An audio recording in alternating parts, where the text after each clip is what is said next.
Hi there. We're going to talk today a little bit about Eastern numerology. I've got my notes with me here.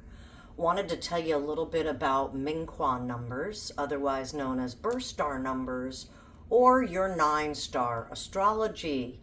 So there's 9 numbers when it comes to the Eastern astrology, and I use the birth star number, your month number, and your tendency number. There are 3 in my calculations that I use, and they make up your personality within the numerology system. They also intertwine in your progressions and your destiny luck pillars. And they're utilized in the I Ching. The book of I Ching is one of the ancient greats in numerology and fortune telling, is how they kind of say it. I think it's a little more than that. Today I wanted to talk a little bit about the 2 numbers that connect with the metal element season and metal specifically. So those out of the 1 through 9 numbers are going to be the 6 and the 7. So the 6 is called heaven, otherwise known as the Father, and it is a yang number. Remember, there's usually always yin and yang as a part of everything that we do in Chinese astrology and Feng Shui. And in this case, the yang is going to be, for all intents and purposes, we're going to say more masculine energy, which is how you would explain it, and the yin more the feminine energy. The 2 sides of the same coin. You never have one without the other. The 7 number is going to be called the lake. And it's going to be yin in nature. It's going to be more reflective in nature. It's going to be a pause. It's going to be the feminine tone.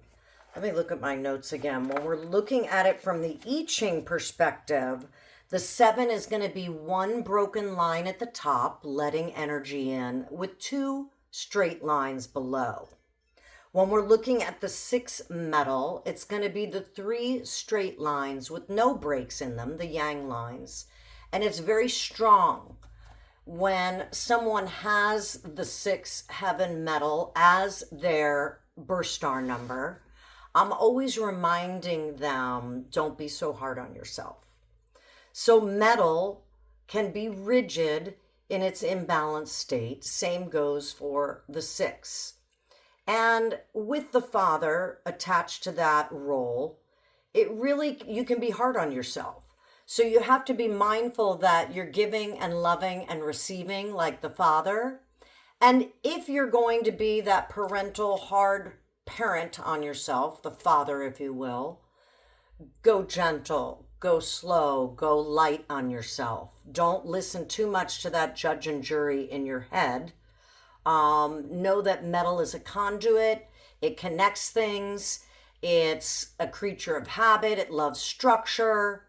And then the 7 metal, being the lake, is going to be more reflective in nature. You're going to pause more.